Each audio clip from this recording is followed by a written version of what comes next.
Happy Monday, beautiful people. Hope all is well with you. Sorry, we're a little tardy to the party, but we got a lot to get into all before everything begins again tonight. It is yet another week of wrestling talk here live, and I am your host, Wrestling with Honey, and we are going to get into it right now. Let's get it popping, everybody. Thanks for joining.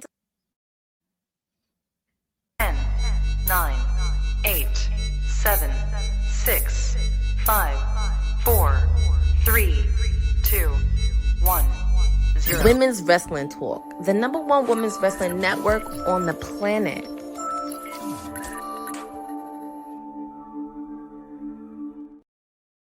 What is up? Happy Monday, everybody. Welcome to our WWT live post show as part of Women's Wrestling Talk, the #1 women's network on the women's wrestling network on the planet. I'm your hostess, the Busy Bee, the QB of WWT, the sweetest oos, Wrestling with Honey, and I am so happy and excited to be here because there's so much to unpack and uncover.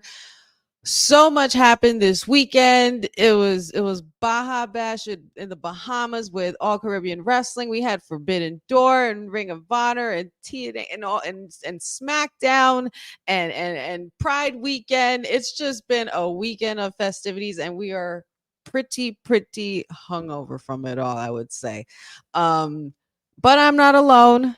I am not alone. You know, I never come alone. When one arrives, there's the others are not too far behind, and I have the one half of the digital entertainment tag team champions. The Councilman PHAROAH is in the building. What is up, champ? What is up?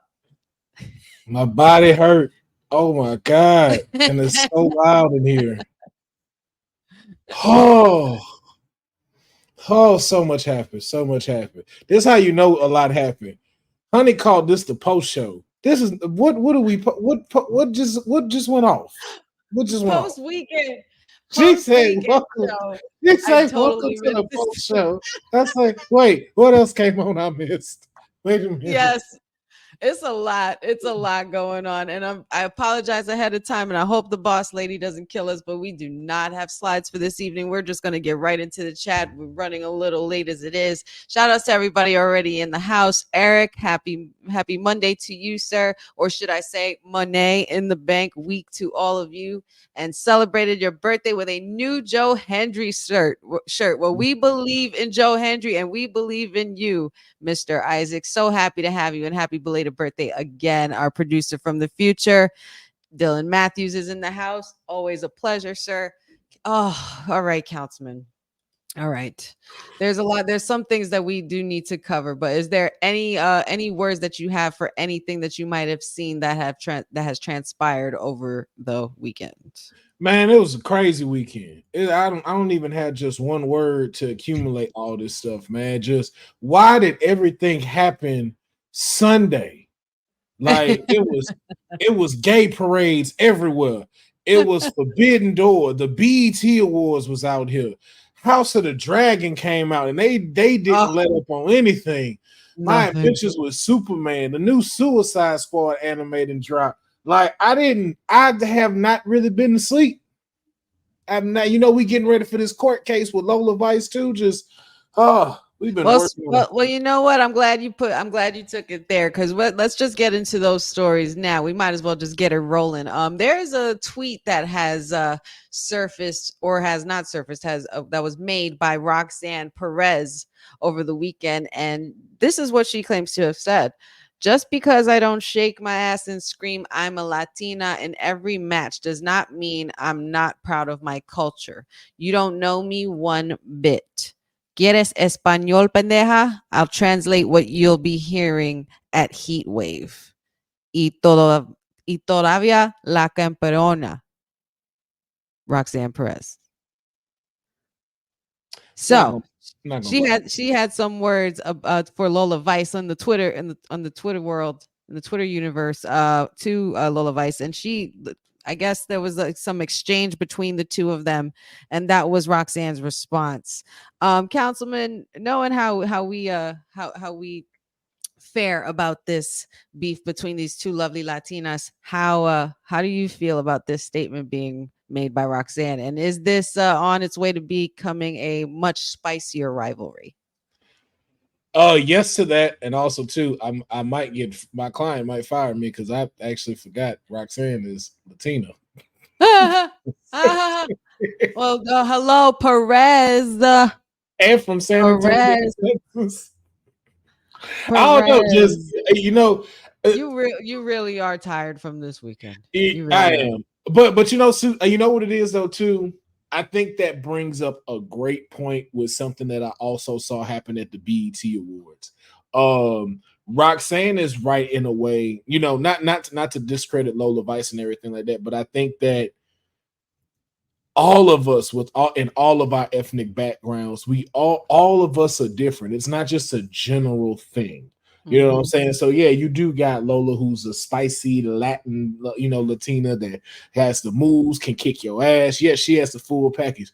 But the same thing as Roxanne Perez, she is if you wanted to put someone's face from a San Antonio, Texas Latina, it's that. And it's something that even like Donald Glover said on the BET Awards. He made a comment that said, I have more Grammys than Will Smith, but I have the same amount of BET Awards as Sam Smith. Uh-huh. And so, but it comes to a point where sometimes that I think we do get lost in trying to generalize our culture, Yes. that we forget that it's a diversity within all of us. There's different variations of them. And this was in response to I just found the tweet. This is in response to Lola Vice's tweet where she said, better Latina, you've never been proud of your own culture, but LOL, but that gives me a great idea. On Tuesday at our face-off, let's only speak to each other in Spanish, and I can't wait to see you shit yourself on live television. Dylan here is a translation. What she was basically asking, ¿Quieres español, pendeja? She's like, bitch, you speak Spanish, right? Basically. Not that I like using the word that way, but that's basically what she was getting at. But shout outs to yes, God bless Britt Baker. We're gonna get into it, Dylan, for sure. Shout outs to everybody in the chat coming on in. Matt Spano, always a pleasure, dear. Bobby, hello, sir. Hello, Bobby. Good to see you. Happy Monday. Thank you for joining. But yeah, so it was in response to that, and I guess we're gonna be seeing a Spanish speaking exchange on NXT TV, which I think is really spicy and interesting. Another thing that was really interesting was a tweet that was made by Madam Lash Legend. And Madam Lash Legend feels, forget all of this spiciness. There's literally no reason why I shouldn't at least be the number one contender for a title right now. And she had tweeted the general manager, Ava, and said, let's talk. Councilman, what do you see for the future of Lash Legend, and will Ava answer the request?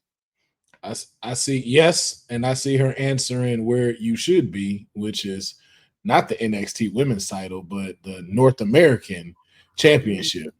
You have the personality, but I haven't seen you. I can't think of a singles match where you spotlighted like that just yet. Yeah. Will she be one? Does she has the chops to be the NXT Women's Champion? Absolutely. I think she definitely does. Absolutely. Yeah, but you gotta. I see you taking your shot. I'm here for it. But let's cook. As we've been talking about with all of the stuff that's going on in wrestling, let's cook for a second. Go after Kalani's title. Let it simmer. We'll let it simmer. Go after that, because I feel like y'all could put on some bangers and stuff. That'll be a great rivalry. But and again, I'm not diminishing Lash. I want to see Lash move up properly. I don't want to see her try to catapult something and then lose that luster, go up to the main roster, and then kind of like, hey, let's really build you as, hey, I'm here to stay. I'm a staple at NXT. I've held this title. Now I'm holding this title. Well, so when I move up, I got some credibility to myself, and they know I'm good on the mic and I'm good in vignettes. So just I do agree that you should be a number one contender. Just you mentioned the wrong title. Got it. Bobby says maybe Lash Legend could talk to Ava to see if she can go to TNA and do a match against Jordan Grace for the TNA Knockouts Championship. That would be very interesting. Um, I'm just wondering when is the turning point for Lash Legend, only because she has come so far, with the whole with when getting ready for the combine. She ranked pretty high up there, and she was also very uh like her abilities were detrimental to the North American Women's Championship match. And even though she fell short, Dylan Murray raises a great point. Will Miss Jackson appreciate being left out? I mean, something's got to give, because either you're gonna put the tag titles on these girls, or you're gonna break them up and have them go solo, or not even just break them up, just put them in their rightful paths.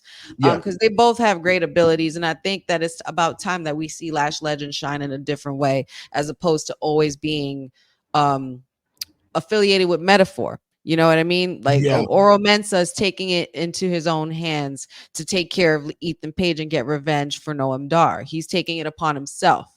Lash Legend needs to take it upon herself to start roughing up some girls in the back and being like, listen, I belong here and I need to be on top and I want some gold as well. And I've been here for quite some time. So I feel like we could possibly see that kind of a version of Lash Legend. I would personally like to see it for her. Likewise. Yeah, definitely. Cousin Ron, good to see you. Happy Monday, WWT fam. Yes, we are. It's been a long freaking weekend, guys. Boza says Mr. Mayor wouldn't like it if another woman besides his client wanted Roxanne. Well, it just might happen. It just might happen. Yeah, because she might be in handcuffs by the time it's time for her title reign. Because we are coming.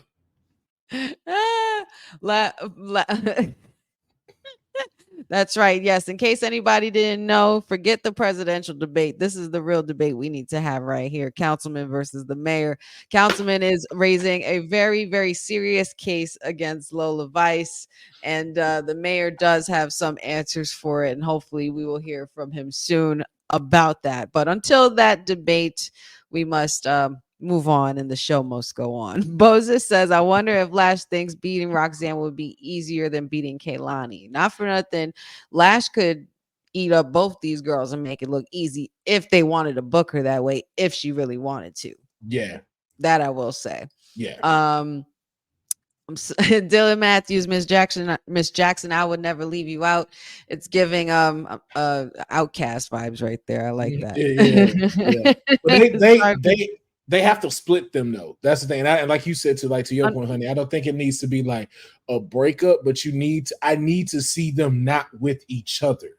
And that's the thing. Like, y'all keep pairing them together to where it's like, okay, these two need to break out. If you want them to, like you said, if it's going to be a tag team, then have the unholy union come fight them.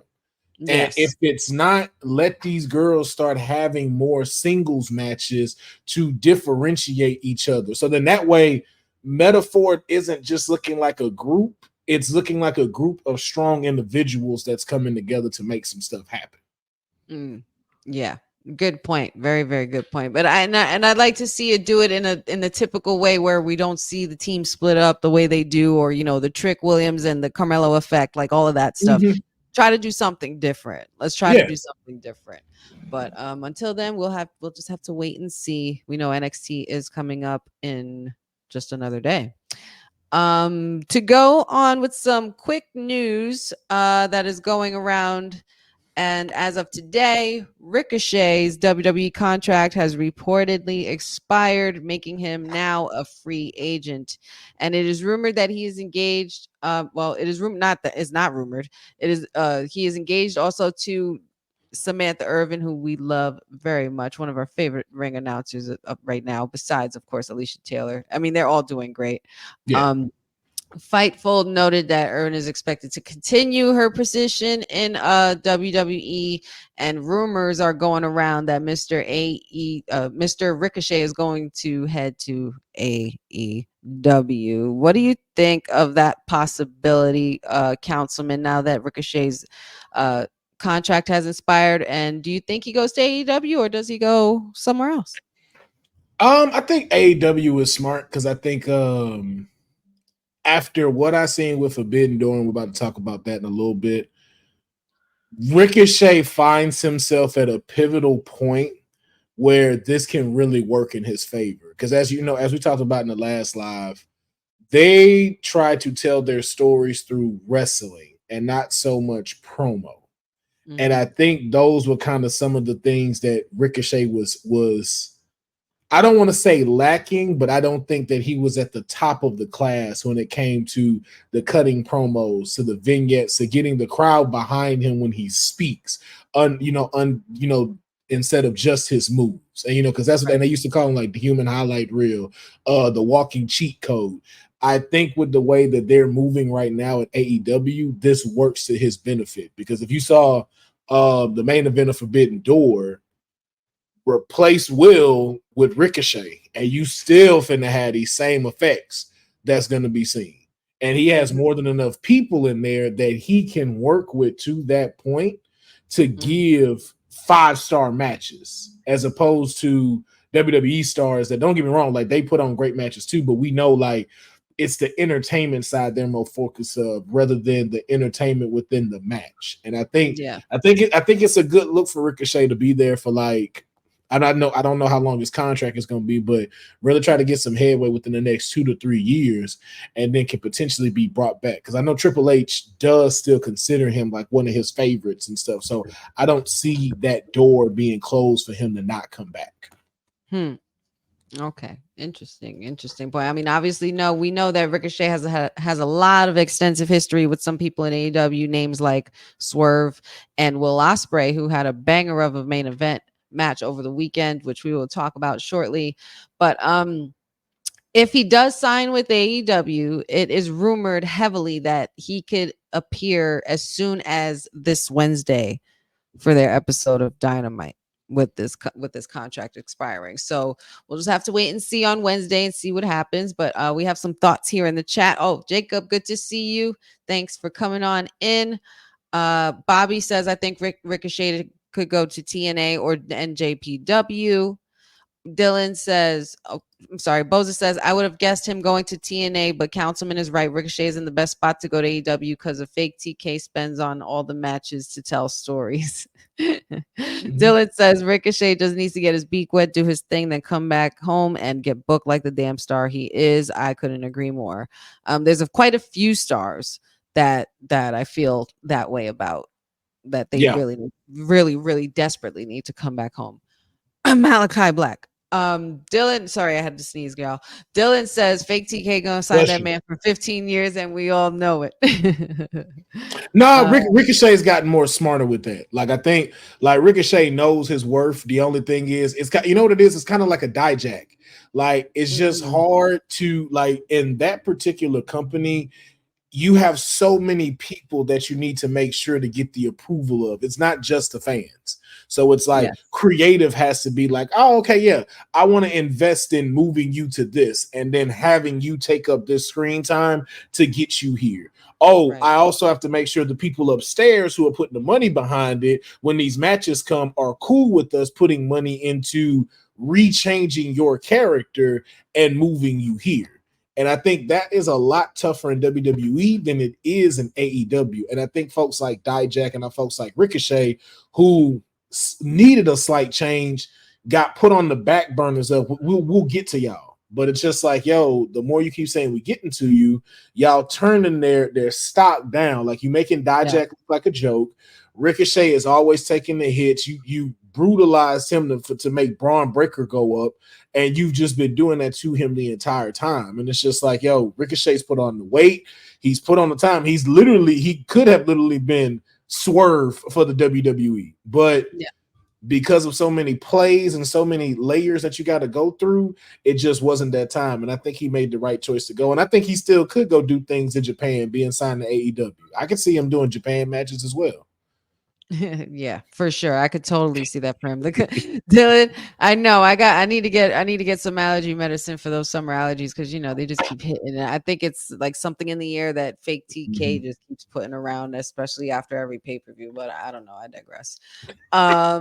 let's go into the order of pretty much the weekend. So we're gonna kick this off talking about a little bit of SmackDown results. I'm just gonna go through the highlights a little bit, and then we're gonna go into the main thing that we all know, the disrespect. Anyway, SmackDown started off. If you guys were with me, I had my Honey SmackDown watch along. Excuse me, Honey Night SmackDown, as newly named and dubbed by our councilman here. Honey Night SmackDown watch along last week on Friday, and it started off pretty damn chaotic. We had Cody Rhodes, brawling with the Bloodline and Kevin Owens and Randy Orton, and it was just absolute chaos. And they got escorted out by NYPD because when it goes down in Brooklyn, they don't play. They call the NYPD, or excuse me, Manhattan. Even how quickly they arrived, because sometimes they don't arrive that quick. But we also had our qualifying matches, our triple threat women's Money in the Bank. We had Tiffany Stratton defeat Jade Cargill and Candice LeRae. And we also got something really interesting that we saw with LA Knight. LA Knight defeated Logan Paul and Santos Escobar in the triple threat men's Money in the Bank qualifying match. And we even had a real cool interaction where Logan Paul had the nerve to bring Tyrese Halliburton from the Indiana Pacers to the home of the New York Knicks in Madison Square Garden. But if you thought that LA Knight was coming by himself, he didn't. Mr. Jalen Big Body Brunson, as Kendrick Perkins likes to call him on ESPN, Big Body Brunson showed up with a chair defending LA Knight and going face to face with Tyrese Halliburton, which was a really, really cool moment. I like that a lot. I was pretty hyped about that. If you guys saw the reaction. We also had Naomi defeat Indy Hartwell and Blair Davenport in the triple threat women's Money in the Bank. So she's going to be in the ladder match as well in Toronto, and Money in the Bank is just days away. But unfortunately, we have to acknowledge the real assault that happened. Okay, I've seen assaults, but this was pure obliteration. Okay, the wise man, may he recover in peace, because he was destroyed by the Bloodline 2.0 after not acknowledging Solo Sikoa as his tribal chief. And when I tell you, I haven't heard a pop like that in a long time. I mean, not really, I'm kind of lying, but like a pop like that, to where people were, when once Solo started saying Madison Square Garden, I was like, oh, hell no, he's not. He is not going to do this. And he created his own acknowledgement ceremony where he demanded Madison Square Garden acknowledge him. He also had Tama Tonga acknowledge him in the native tongue as well. Tongaloa acknowledged him. And finally, the Samoan werewolf, Jacob Fatu, which is now proclaimed as Solo's enforcer, to acknowledge him as well. Once that happened, I said, oh my God, it's Paul's turn. And you could just see the stress in this man's eyes. Somebody, and Boss Lady has said this numerous times on the show. Shout outs to the Boss Lady and Professor. Godspeed on travels back from the Bahamas, and hope you guys had a wonderful time at Baja Fest. But TK has said, the real TK has said many times on the show, that Paul Heyman deserves a damn Emmy for his acting and for how well he performs. And Paul Heyman was unfortunately attacked by the Bloodline. He was hit with the Samoan spike, a headbutt from the top rope, and also shield bombed onto a commentary table to finish it off. Councilman, what do you think about these atrocious actions by the new Bloodline, and what is going to happen to Paul Heyman from here? Now, unlike this case that I have right here on Miss Lola Vice and her criminal activity that we are getting ready to take to court, we're not doing that with the Bloodline. You basic bitches gonna have to see me. You gonna have to see me. Jacob, Tonga, Solo with your little short man complex. You gonna have to see you. I bet not catch you at no Samoan restaurants. You gonna have to see us for what you did to the wise man. Ain't no court, ain't no talking, ain't no nothing. Just like how Cody Rhodes and them came for you, we coming for y'all. All right, you done messed up. You done messed up, Solo. And if you think when you did that shield power bomb that the echoes did not reach the tribe, you go do this to the tribal chief's wise man after his father just passed away. You are wild. You are wild, and you will be struck not with the Superman punch. You about to get God punched. This man finna put on the golden glove and punch the crap out of all of y'all. Yes. We are coming for you, you basic bloodline. We are coming for your ass. This is bullshit.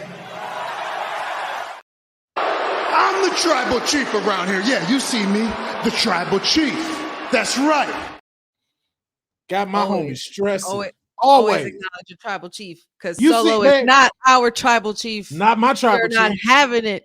You desecrate the name of Roman Reigns. You desecrate the wise man. You basically shit on everything that they've created and built for you.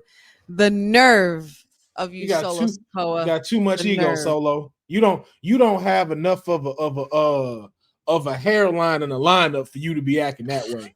You don't. All right.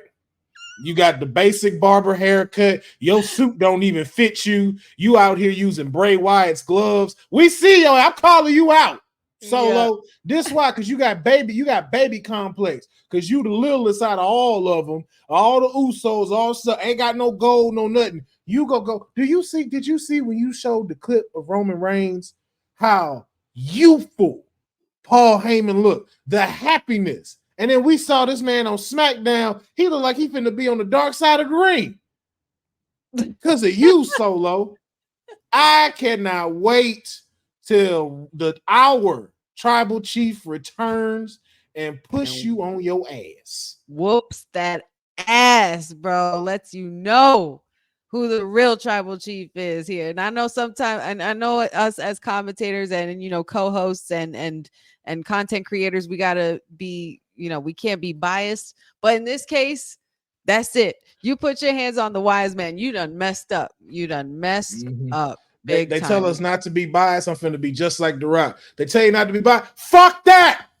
Fuck that. Don't you cut these cameras off. I said what I said about Solo. The final boss told me I could talk this shit. So I can talk to the final TK said. Say what you want to say about it. But you go smell what every 15 inches of Roman Reigns shoe is going to be cooking in your ass. Oh, man. The councilman is unhinged. And you know what, Solo? This is what you get. Heel of the day! Heel of the day goes to Solo Sikoa. And that's that, because we said so. That's the bottom line, because the two electrifying tag team champions and digital entertainment said so, period. Yep. But I do want to do just a few more things about SmackDown outside of just that, because we also had some other dope moments that came in. Yes. One that I did enjoy was after the show, I believe Cody Rhodes actually came out with the belt that Dusty Rhodes had won in Madison Square Garden, stood on the exact turnbuckle he was in and raised it high. All in all, like a great SmackDown, definitely keeping up with Raw. Raw and SmackDown are right here. Love to see Tiffy in the bank. That's who I'm going for now. Sorry, Chelsea. I was rooting for you, but councilman, you switching sides now? Hey, you know my client is. I'm the mayor of Strattonville. Come on now. But when you have not been the mayor of Strattonville in weeks, because you were just hanging in Greenville. Well, listen, we knew what happened with Tiffany Stratton. We wasn't sure what was going to be going on. I always have to keep my options open just in case, they close up the town. You know what I'm saying? I can't be the mayor of a town where ain't nobody there. So, but since Tiffany's won, we back on Tiffy time. From And Greenville to Strattonville, and here we are, yeah. Councilman just flip flopping in the city. And then LA Knight, I think Logan Paul is gonna cost LA Knight at the Money in the Bank event. I think that's gonna happen just because of the fact that he won, just to further this feud. But one big highlight that I did like was these beefs and stories that are setting up. So like Davenport and Naomi, but then also too Jade, Bianca, Candice, and Indy. You know, at first I did kind of think that And was Alexa. over. And And Electra. Mello And then here, Dylan. Yeah, shout outs, Dylan. Yeah. Thank you for the comment for having their Madison Square Garden debuts. That's Yeah. freaking awesome. Good for them. But I like seeing Blair and Jade strengthen the both of them as a tag team for Indy and oh my god, Candice. For Indy and Candice, like showing them that, like, yo, no, we are someone that y'all should take seriously. We do not play around and stuff. So I'm glad that they're still doing that. This was just all in all, SmackDown was just great. Second time in a row, just banger after banger of a week. Cindy, shout outs to you, baby girl. Shout out to Mr. Heyman. She says depriving himself of sleep to look genuinely messed up for the promos. You gotta love the man. There's just no range that he won't climb to make the story work. You know, that's Paul E. Dangerously, and that's a Hall of Famer right there. Jacob says, I want to see that match between Tyrese and the other guy. The other guy's name is Jalen Brunson, okay? And that's Big Body Brunson. Ain't no other guy, okay? Yeah. If anything, in my opinion, and I'm not, and that's also because I'm from New York as well, but the Knicks aren't, what's crazy is I'm from New York, but the Knicks aren't even my favorite, my top favorite team or my go-to team. But Jalen Brunson, if you want to talk about the other guy, you should have said Tyrese was the other guy. Just saying. Can't say that to a New Yorker and be on here. Definitely like, the not. other guy be like, whoa. I'm not gonna let you get away with that, Jacob. Dylan says, I did not pop for this at all. This was elders abuse for referring to Paul Heyman. Boza says, Dylan Matthews, I meant where someone didn't acknowledge Solo. Real TK is right. Paul Heyman has saved this storyline indeed. Oh, yeah. Let's see what other comments we got here. Oh, Nia versus Jade as well. That's true. Boza says, LOL, Miss Karen has to win. If she cashes in, she wants to be WWE Divas champion. I did see something like that surfacing around the internet. I wasn't sure. But that would be interesting. Yeah. Chelsea Green and Tiffany Stratton are definitely top favorites to win in this match. Unless I'm overlooking something. But those two are my favorites right now. Besides, because I think it's only one spot left, and we're gonna see that on Raw, and I think that's gonna go to Dakota Kai. Same. Io's not gonna win. Io's just gonna put on some good spots. I think I think she's gonna try to help Dakota, but it's not gonna really go well. Lyra, too new, so just yet. So whoever this third one is, the highest we're looking at is either Tiffany or Chelsea. But I'm gonna if Dakota wins, I'm making Dakota the dark horse. The dark horse. That would be sick. That would be sick if she wins. That would be crazy. Boza says, I thought Honey would be more unhinged than the Councilman. Listen, I saw it live and I had a live stream on it. I was unhinged. I even apologized ahead of time to the boss lady, and I said quite a few F-bombs because I was like, and y'all know damn well, as Eric Isaac says here, Roman will be coming with a vengeance, and it's going to be so good. It's going to be so good. Cousin Ron says the switch up happened fast. Hey, man, listen, I got to keep my options open. I got to keep my options open, man. Why I can't have multiple constituents that I help out? No one said this when I mentioned Roxy Perez. Nobody said anything. I got multiples that I'm invested in. Like Heyman. I take after the great Paul Heyman. You know what I'm saying? When you see the best, you follow the best.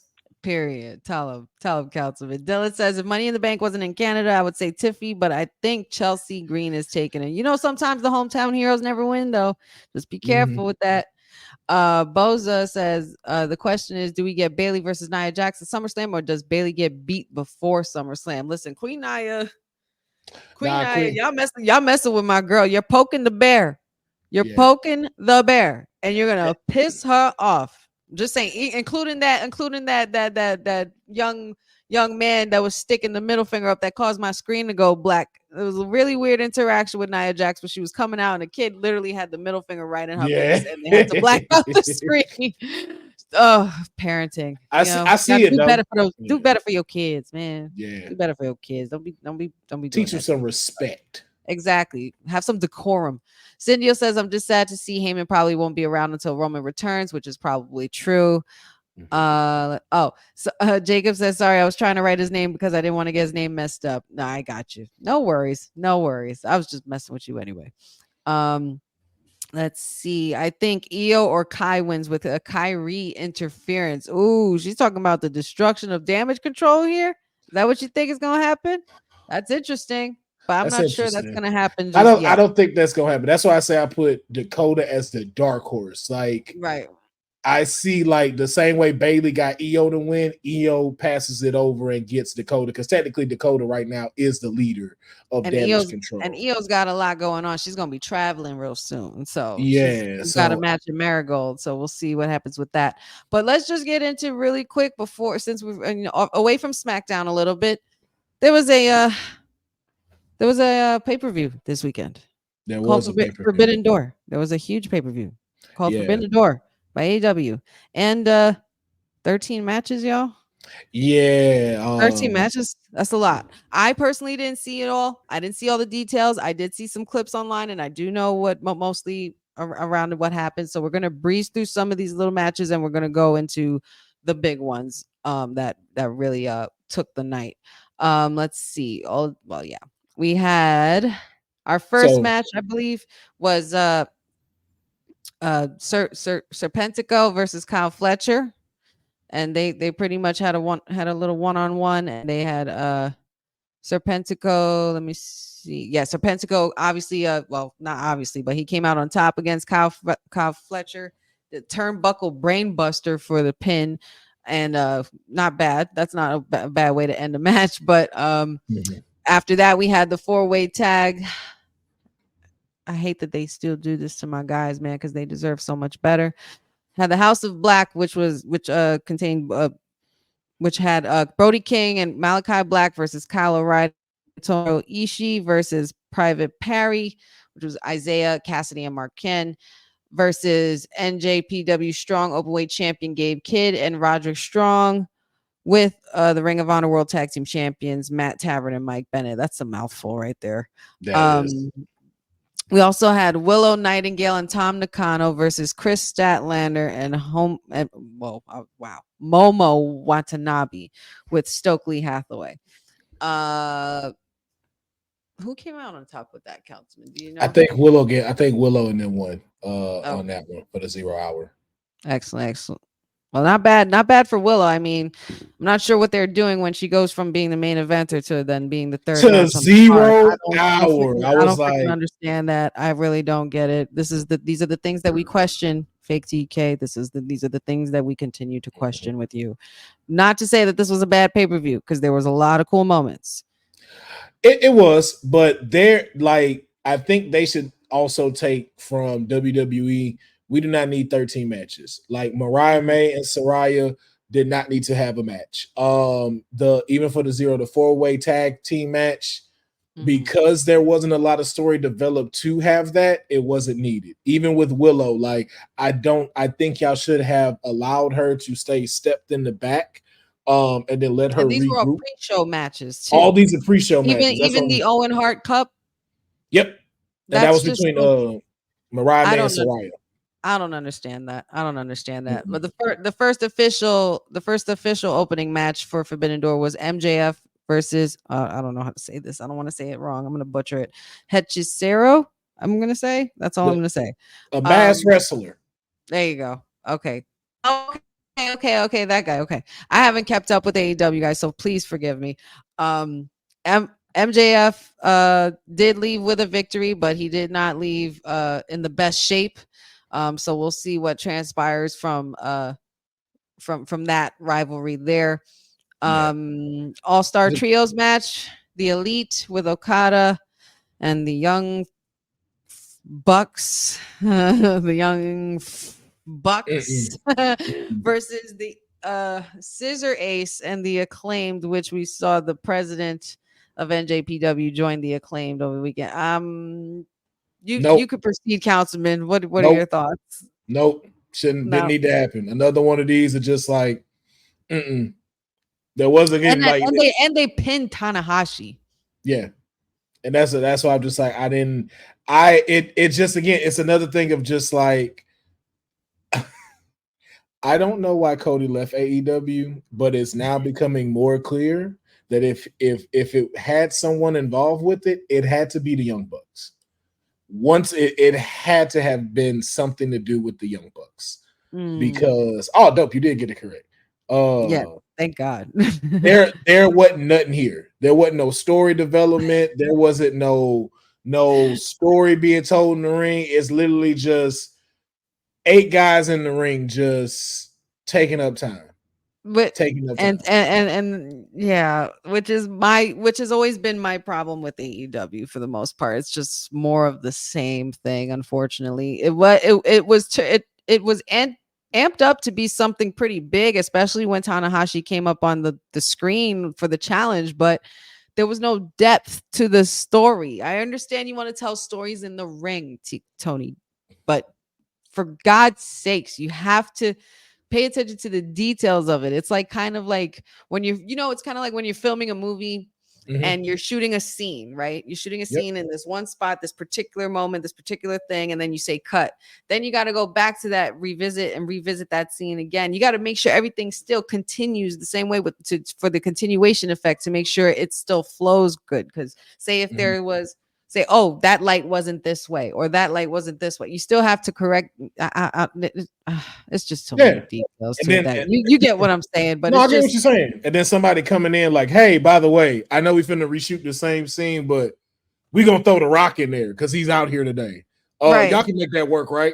Y'all can make that congruent with the movie, right? I don't know. What?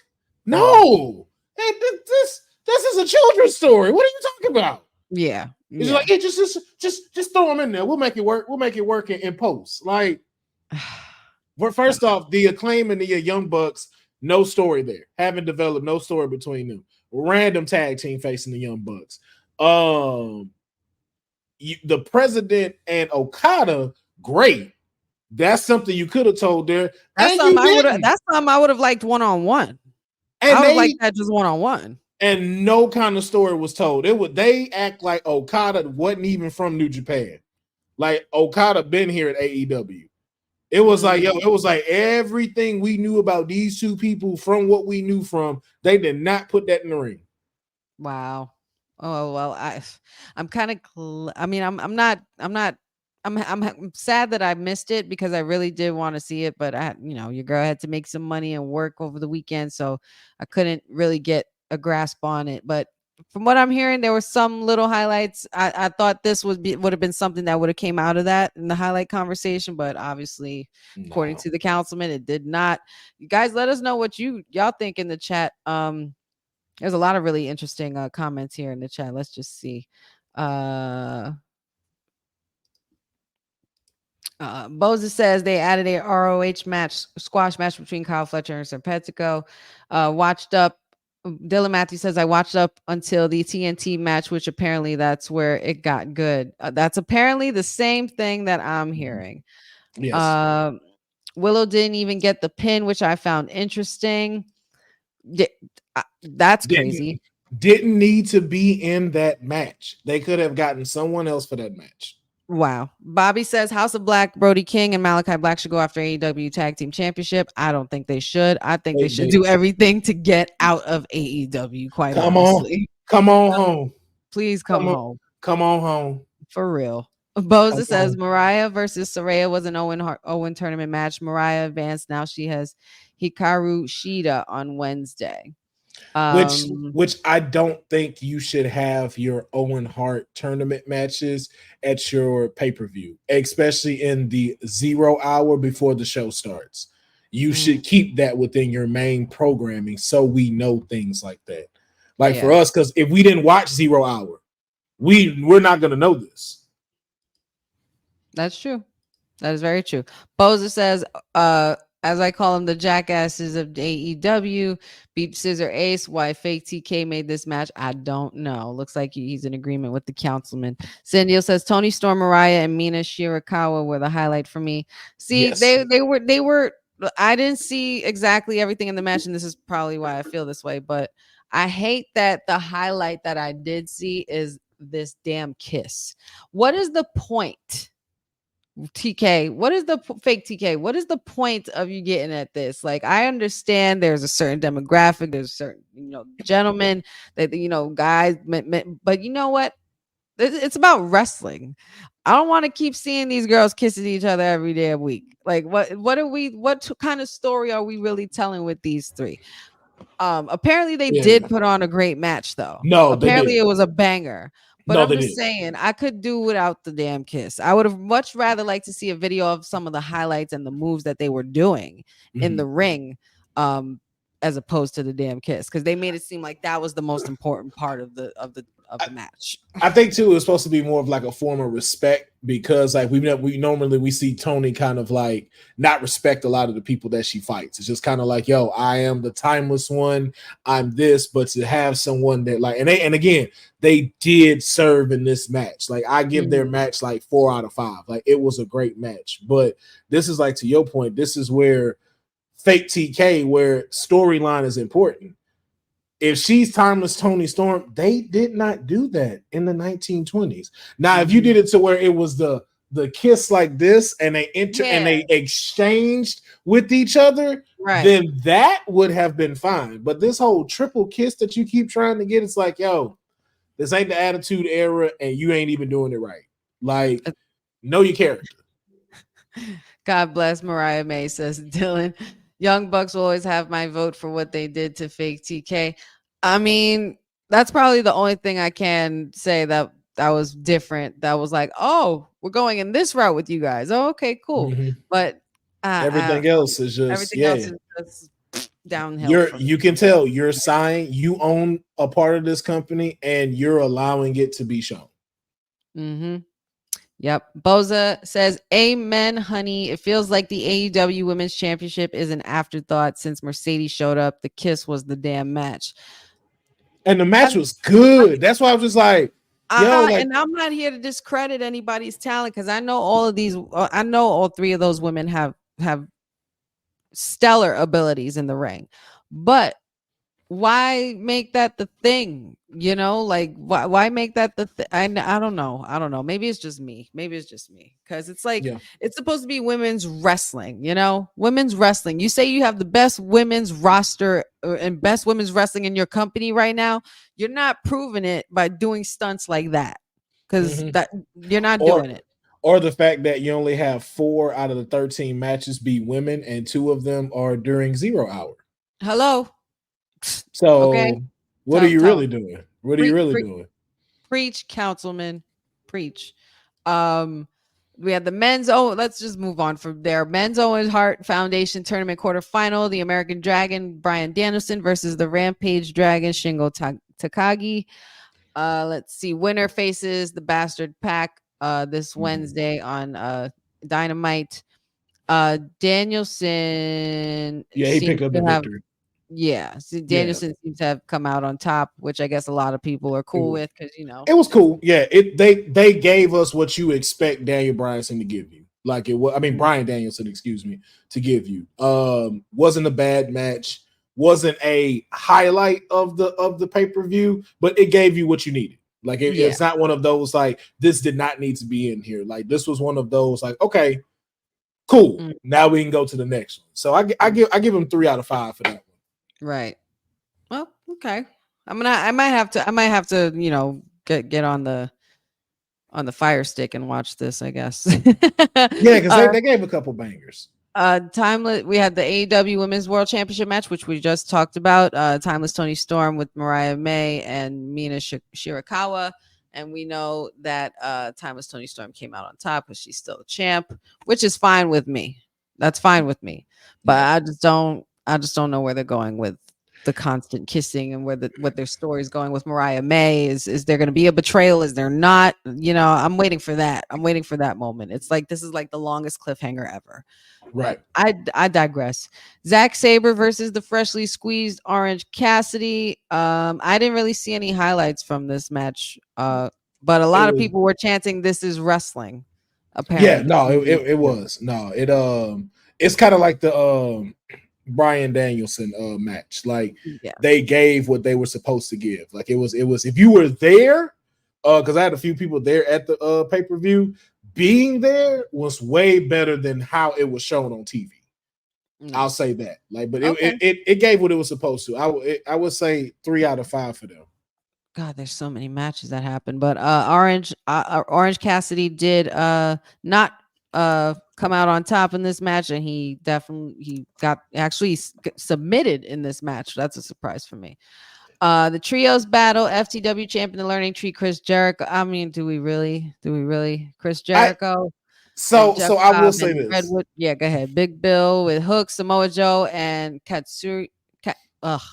I'm gonna screw this up. The wrestler Shibata. I'm just gonna say Shibata. Yes.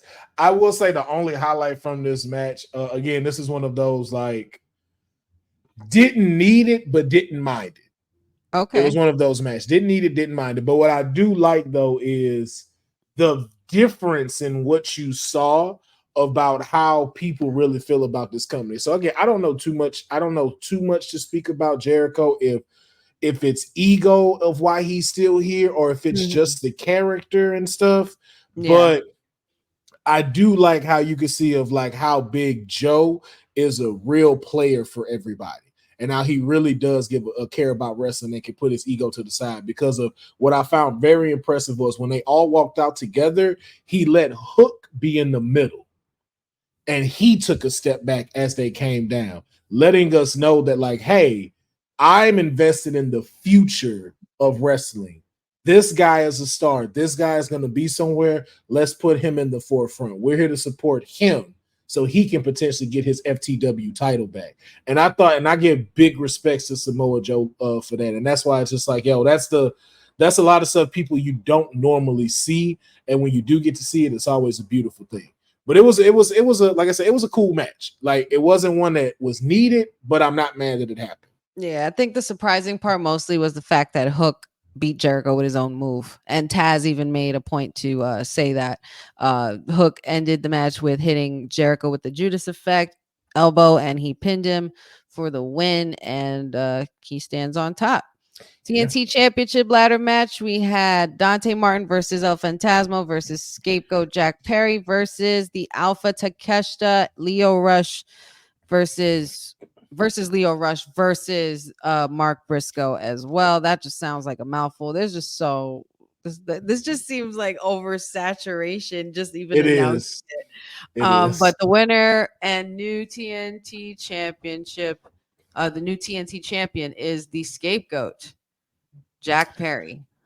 Yeah, I'm gonna say it was cool. It did not do better than the women's ladders match in NXT. I will say that. But also, too, we knew Jack Perry was going to win. Like, we already knew he was going to be champ. And they didn't make us feel like that wasn't going to happen. That's what this match was. It was just kind of like, we're going to put some spots on, run a little time, and then we're going to have Jack Perry climb the ladder and win. Like, all of us knew that, and there was never a time of like, oh, snap, Jack Perry might not win. Oh, I think old boy finna. Oh, no. Oh, no. Yeah. It was kind of like, it was predictable, but you weren't sure at first. Yeah, it was very, very predictable. Just like, okay, we know who's about to win. Like, you saw when the end was coming, and it's like, he's going to take it. I was gonna say, I wonder how well that fares, being that the Elite are the EVPs and Jack Perry now is the TNT champion. Like, what bodes for that story going forward? That could be a little interesting. Let's see. Obviously, this was the match that everybody's talking about. From what I'm seeing, is the title versus title. TBS champion Mercedes Moné, the CEO, versus New Japan Strong Women's World Champion Stephanie Vacour, and Mercedes came out on top. Mercedes did win, and now she is Mercedes 2 belts Monet, and she got a little surprise towards the end of it, and I'm really happy about this surprise because Mercedes got taken a little back to Britsburg. Okay, Britt Baker, the doctor, DMD, has returned. I've been waiting for this return for a while, so I'm very happy to see this, and I cannot wait to see what she has to say coming up this week, because I will definitely be stay tuned for that, because I want to see her versus Mercedes. Her face when Britt came out, Mercedes' face and Britt's face, like, bitch, I don't know who you think run this shit, but you looking at the real one that run AEW. You looking at the real the real CEO of AEW, and I'm finna learn you. But what a lot of it, and I wish the mayor was on here, because I wanted to hear what he said, at the fact that I don't know how they cut it up on television. Oh, but everybody was booing Mercedes in that arena. Oh, really? Oh, it was Boo City when she won. Boo-hoo. She was not the fan favorite that night. I got the footage because my homegirl was sitting right at the in the lower section, right by the ring. They were booing Mercedes Moné. Wow. Because they already, because again, it's a line that you have to teeter, and fake TK has already shown that you allow these wrestlers to have way too much creative control on what they do, and you're just allowing Mercedes to do whatever she wants. It's like, yo, I get it. She got injured, so that's why she wants the strong belt. But it's like, is she gonna go defend it? Or is she just finna be walking around with these belts now and only defend the TBS championship? Is she finna be giving it to us on both sides? And we know that's not gonna happen. Well, I guess that's the perks of having creative control. And speaking of, Boza says here, yes, she has creative control, so she wants to be Mercedes 2 belts again. She shit herself when she got the surprise. Cousin Ron says, I gotta say, I was highly disappointed in the Mercedes match. Dylan says, I didn't see this, but I assume this match was great, and the doctor's appointment was long overdue. I couldn't agree more with that. Cindy says, Mercedes getting cooked badly on Twitter for having creative control over this. Some would argue. I mean, do you think, you know what? I'm gonna ask you guys in the chat as well as you, councilmen. Should superstars automatically have creative control, or should it only be certain ones? Should all superstars have creative control, or should it only be the big players like, you know, the Roman Reigns? I think you can, but I think you can, but I think you also, it's kind of like when you're pitching like a show to a network, or if you're pitching a movie to somebody, what they'll ask you is, what is your 5-year plan? How do you see this going? And so for someone like Mercedes, it's just like, okay, cool. This is how you want to do this. Fine. So give me this. We need to get to All In, and might be going to Wembley again. We need to get to All In. Tell me how you see, if this is how it's going to go. You tell me how we get you from here to here without the crowd losing interest, the crowd turning on you, or the crowd, or us messing up the dollars we're going to have to invest in you to be able to do this. Was this supposed to be turning you heel? So when Britt Baker comes, it makes it even more pop as her as a baby face? Or is this more catered towards your ego and vindication for winning this title and then having to sustain an injury and then dropping the title? Because if it's not for, how does it, and I think John Cena said it when they always talk about him, when they're throwing him an idea, how does this push the brand further? And I think for someone like Mercedes, were you focusing on pushing the brand, or are you more focused on pushing yourself and your career? Right. Yeah. Because Stephanie was giving it to you in this match. I think that's a valid question. And from what I'm hearing with these two women, they put on a really, really good match. And there was a lot of people saying that Stephanie really held that match down. She did. She did. It made her look very good. There's a reason why she is the New Japan Strong's champion, and it showed in this match. Now, also too, you know, for the fact of Mercedes taking the spots, making her look strong, I will give Mercedes that. She did do that. But I think and I won't fully speak for her, but it's like you need to kind of find a balance between pushing the brand itself and pushing yourself, because right now you have two titles being held, which is cool. But now let's look at the bigger picture. They're already putting you over the AEW's women's champion, which means the main belt is consistently dropping in stock. Now you have a second title added to you, which means more TV time, which means more of the eyes pointed at you. And Timeless Tony Storm, who is supposed to be the top of your division, consistently being a mid card. So you did not think about how do we strengthen this, because that should be your next opponent. And in all honesty, you should do a triple threat match between Mercedes, Britt Baker, and Tony Storm to see who is the superior and who is at the top of the division in AEW. I like it. I like the little interest in a little trios women action. I kind of like that. I like that. A little trios champ for the women. That would be interesting. I mean, that'd be a great conversation here, Women's Wrestling Talk. But we have two more matches to go over, and then we're gonna give you a lovely message from our sponsors. We had the IWGP World Heavyweight Championship match with Jon Moxley and Tetsuya Naito, and I didn't hear too much about this match either, but anything with Mox is absolutely going to slap, and it's absolutely insane. But they made history, and we have the IWGP World Heavyweight Champion Tetsuya Naito. What do we think, really quick, about that, Councilman? I like that decision was made. That's where fake TK. That's where you did it right. That's where you got it right. You know, you've been hearing us then. I think he watched, I think he knows about women's wrestling talk, and he heard us talking that ish, because it was like, yo, Japan needs a win. Japan needs to look good with these matches.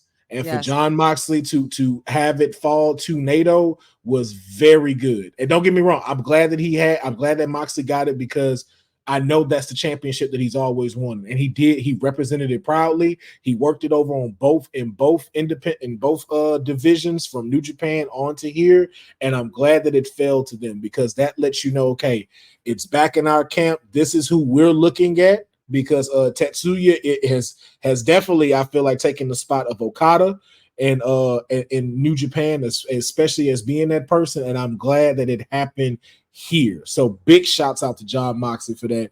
And very small shout out to Real TK for actually doing something right for once. There's somewhere out there the fake TK is listening, and you know what? He knows we're right for the most part, especially us in the chat.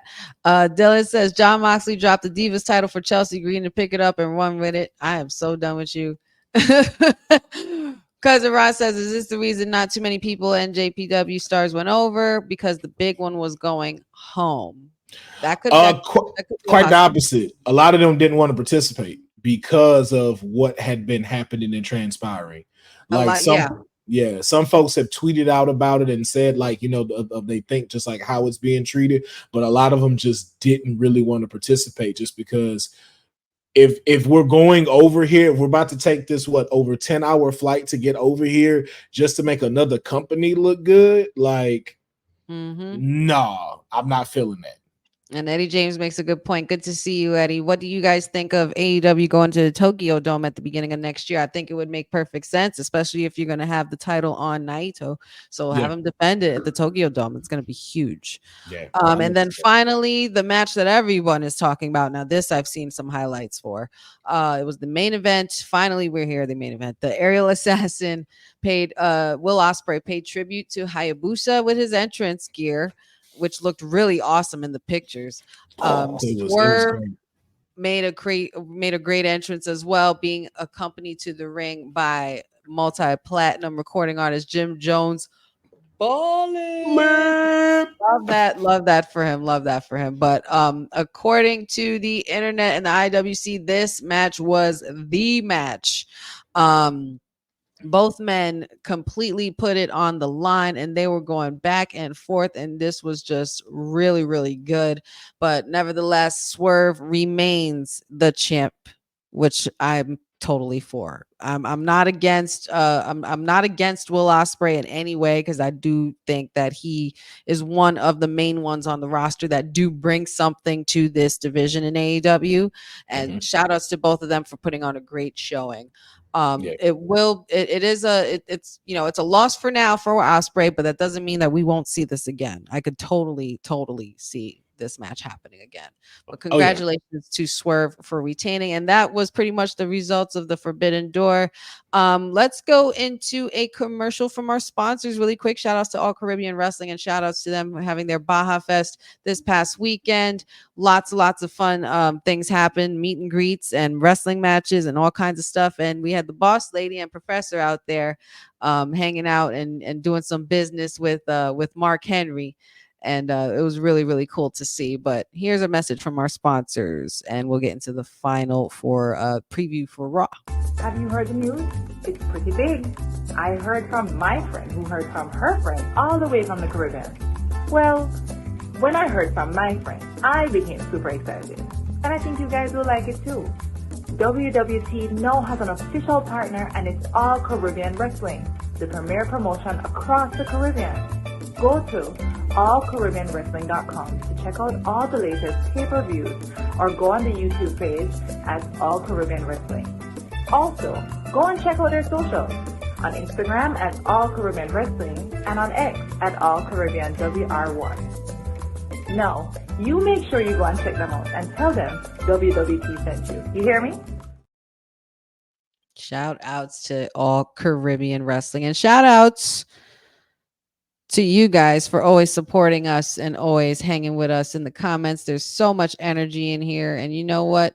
Let's continue. Let's throw one more commercial in there. Let's go cop some merch for the crew. Hey, yo, you. Yeah, you that's watching this. You sitting on the couch staring at the screen not knowing what you want to do, like this is an online college. Are you tired of wearing shirts that make you look like an extra stuck in catering? Do you want to step your wrestling swag game up to the next level? Then Women's Wrestling Talk has got you covered. Like literally. Are you for life in pink or black and white? Or maybe you're the EST and people need to respect you accordingly. Want to put some pride in your stride and show off the muscle in your hustle? Then make sure you check out the WWT store. Not now, but right now. Alright? What you waiting for? Head to www talkpodstore.com and don't make me fight you. Shit. You heard what she said. Go to www talkpod.com and go cop that merch. Support the crew, support the team. Be one of us. You could, have that drip. But we are at the end, towards the end of our WWT Live weekly or weekend recap here tonight, and we have I'm exhausted, man. It's so much. It's just way too much that happened, and so much that we have to talk about that I wish we could have still, that we had a lot more topics that we needed to talk about, but Councilman and I were running super duper late, and we just had to get things fixed up at the last minute. Just wanted to make sure everything was still flowing. We don't want Women's Wrestling Talk burning down to the ground while Boss Lady's away, because we want to make sure that she comes back to a nice clean household. For sure. And speaking of clean households, we got Monday Night Raw tonight, and I can't say that there will be a clean house in the house of Mysterio. There's a civil war brewing between the two houses, the house of Rey Mysterio and the house of Dominic Mysterio, and they're going to be going on one-on-one tonight.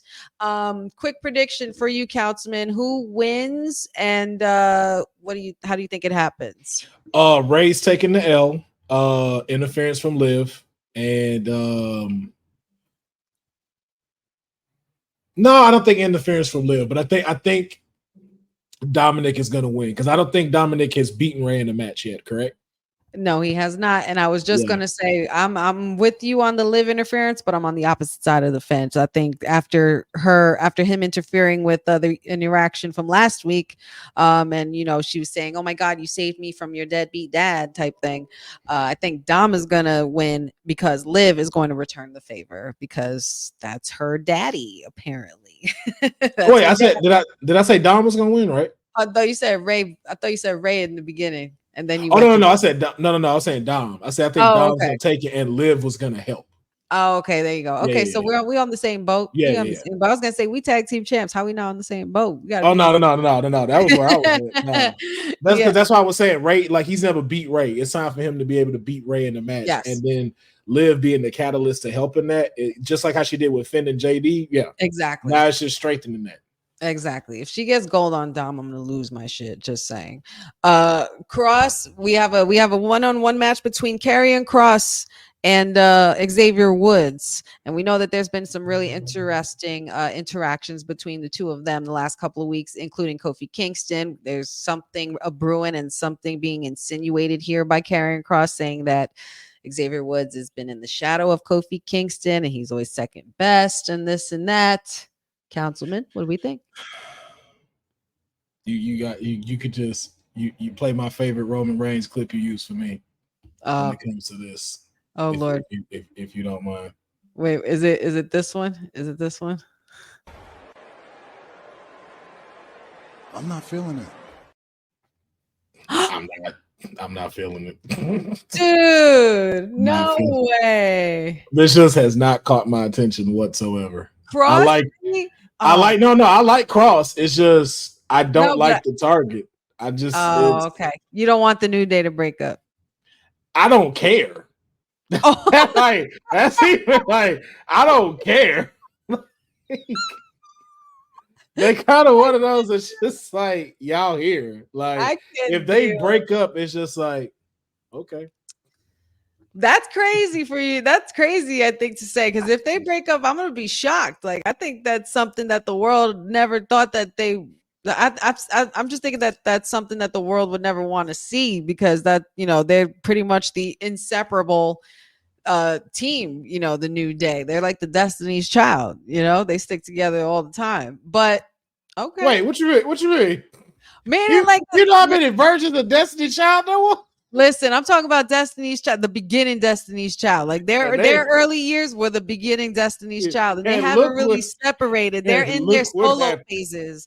They're in their solo phases now. That's what they're doing. We went from 4 Destiny's Children to getting replaced with 2 more. Then they got rid of them. Then it was just 3. Then now it's just Beyonce. Kelly Rowland be doing something. I don't know where the hell Michelle is at. Michelle just went to church and just never came back. Councilman. Accusations. These are not accusations. This is false accusation. And leave Destiny's Child alone. There are some members of Destiny's Child. What happened to y'all? I don't know where they went. Oh man. Well, all right. Well, fine. I guess that was a bad comparison. The crew's gonna see this and they're gonna die laughing. Then we have 2 Money in the Bank qualifiers. We have the men's Money in the Bank, which would be Sheamus, Drew McIntyre, and Ilya Dragunov. And I can already feel the pain in this match. I can already see the oversells. I can already see the welts and the bruises and the chops, and it's gonna be absolutely disgusting. But if I had to pick, I am going with the Mad Dragon. What about you, Councilman? You going with the Mad Dragon? I'm going with the Mad Dragon because Drew got a lot on his plate. He beat up CM Punk. CM Punk is gonna have something to do with ruining his chances. Sheamus, I don't know. I don't see Sheamus. I don't see Sheamus. I just don't like Sheamus has been there, done that with Money in the Bank. Intercontinental run. I know that's where he's at right now. Yes, absolutely. But yeah, I definitely see the Mad Dragon going forward. Ooh. You know what? Just because you said that, I was thinking CM Punk might not come back too quickly just because of what happened. Mm-hmm. But that was previous Friday. That wasn't this last Friday. So no, yeah, you're right. No, I think we can see that happening. And I think it's the last Monday before Money in the Bank. Yeah. Something's gotta get crazy. But I definitely see Ilya Dragunov winning because Gunther's already in there. Yeah. And I need that. I'm going with Ilya then, because I can see CM Punk coming back and costing Drew to not have a match at Money in the Bank, that pissing him off, and then them making the match for SummerSlam. So you're right. Either that or something happens between Drew and Sheamus. That's what I think. Like not something happens between Drew and Sheamus like going forward. I just mean in here in this match that costs them both the opportunity to win. I could see Braun Breaker coming in and messing up Sheamus's part. Exactly. I can there see you that. go. Yeah. So I'm gonna go with Ilya too. I think Ilya, especially with Lyra being put in the women's, I can see. Yeah, I'm gonna go with Ilya getting put in as well. They're That's gonna really be my highlighting those two on the low. Lyra Yeah. and I mean, Ilya. they good. Put them in the They right should. place. They The good. right place too. Yeah. Yeah. Then the women's Money in the Bank qualifying match will have Zoe Stark versus Dakota Kai versus Ivy Nile, and I'm going with Team Kick on this one. I think Dakota Kai is going to triumph. Team Kick. I want Dakota to win so bad. Me man. too. I think she would be only because I feel like Zoe and Ivy. I don't feel like they're ready yet. No. Zoe's been teaming with Shayna. Dakota, I want to see her in this ladder match. It's going to be good with her in this ladder match. Ivy's been tag teaming a little too much with Maxine, so we haven't really got a chance to see her strut her stuff as much. Haven't had a real like highlighted singles match, and I think maybe 8 months or so. And then the last one was really on NXT. Okay. Same thing for Zoe. Like you're in a tag team, so I don't see it necessarily you winning and then that coming out of a storyline. So it's really Dakota. It's Dakota's time to be spotlighted. Absolutely. And, so I'm rocking. And give me that heel Dakota that I miss. When she betrayed Raquel, or when she betrayed freaking why am I losing it? Shining Wizard. Tegan Knox. There you go. Tegan Knox. There you go. Thank you, Councilman. This is why we're right here. This is why we're tag team champs.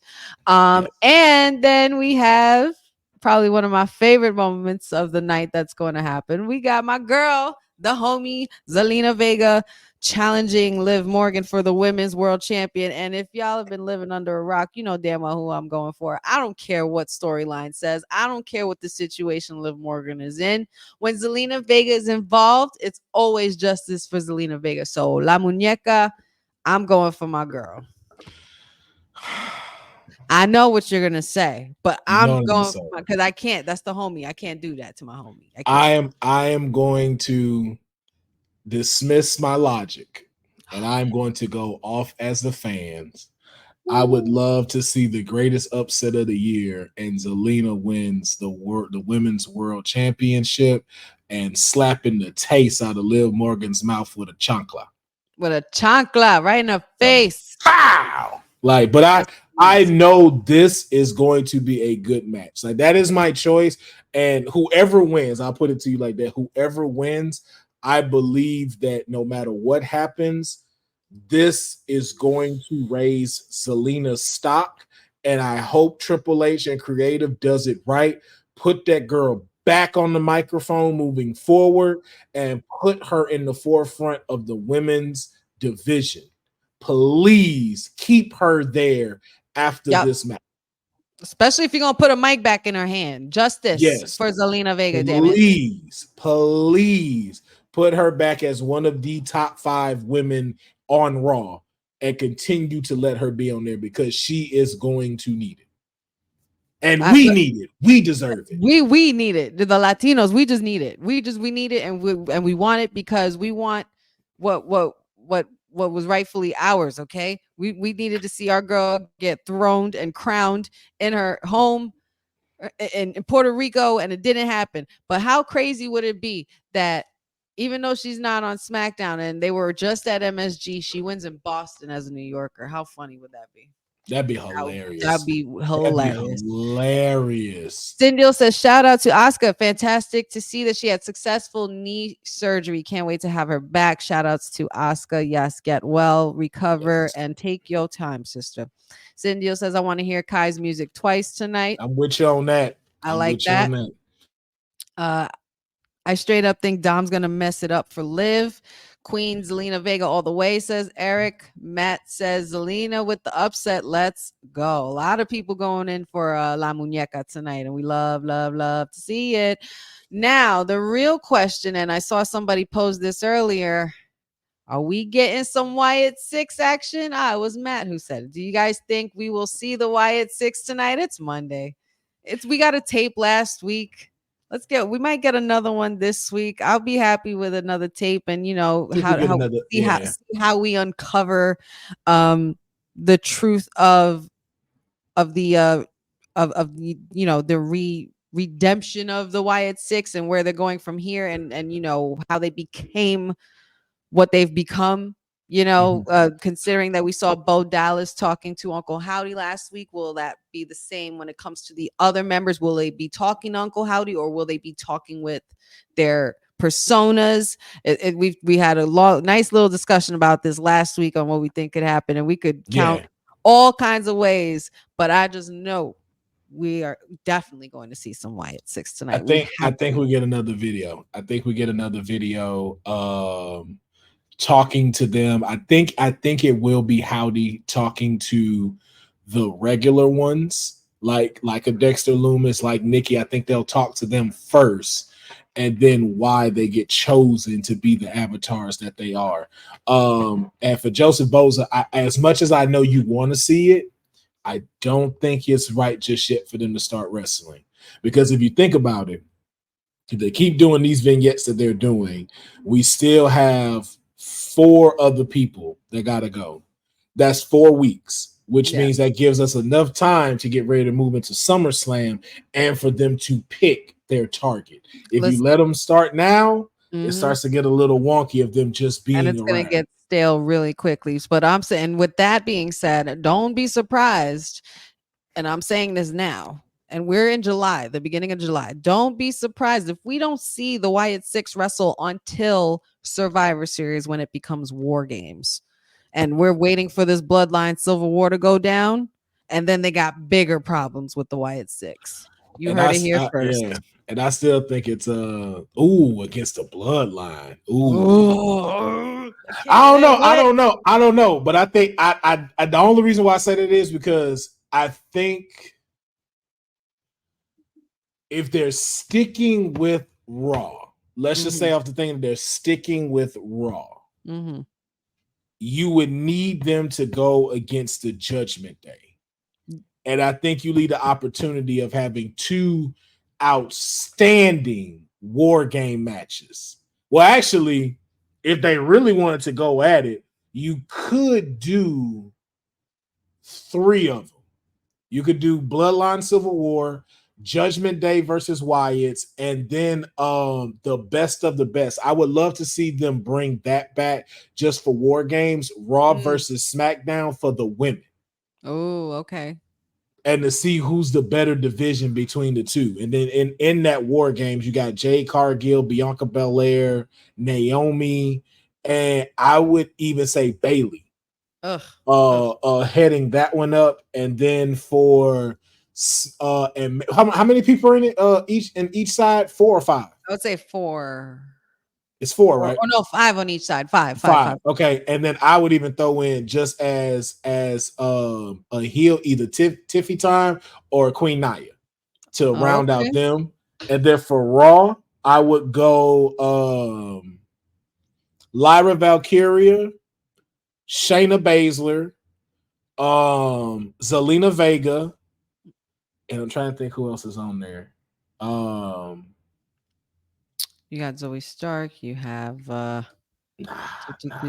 Dakota Kai. You got Dakota Kai, and then probably Io, Liv or Io, or because Liv, I think Liv will be fighting. We'll put a title on the line in Survivor Series. Oh, for sure.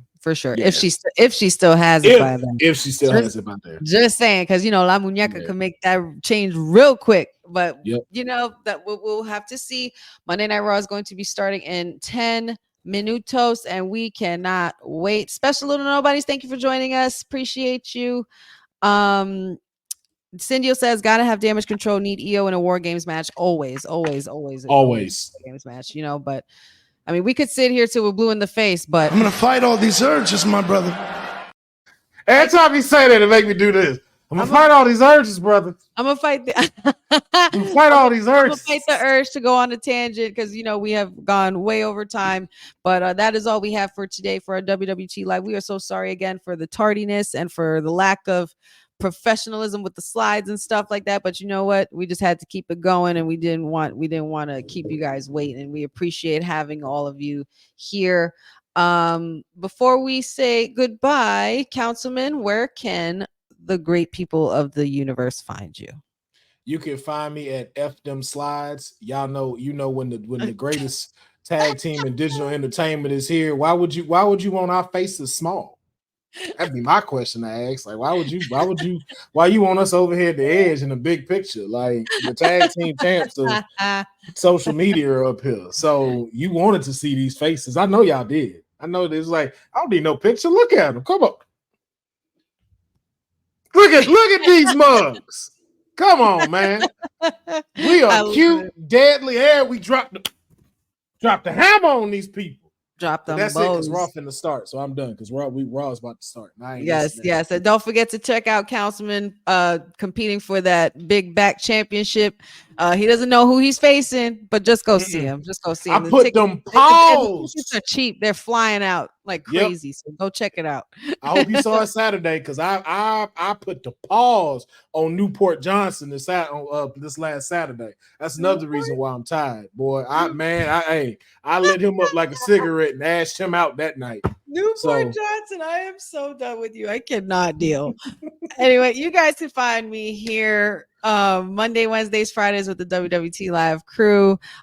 Professor and TK are on their way back from Bahamas at Baja Fest, so safe travels back to the crew. He said Mayor is probably working in Vice City. Extra time for the constituents, being that there's assault charges coming at him real soon from Councilman PHAROAH in Strattonville and Greenville. But that's neither here nor there. That got nothing to do with me. I'm just an innocent bystander. I'm queen of the Honey Pot predictions and one half of the digital entertainment tag team champions. I'm here for WWT. So you can find me here Monday, Wednesdays, Fridays with the crew. Don't forget to check me out for our Friday night, Honey Night SmackDown watch along every week. We also have, let's see what else we got going on. The NXT post show coming Wednesday morning.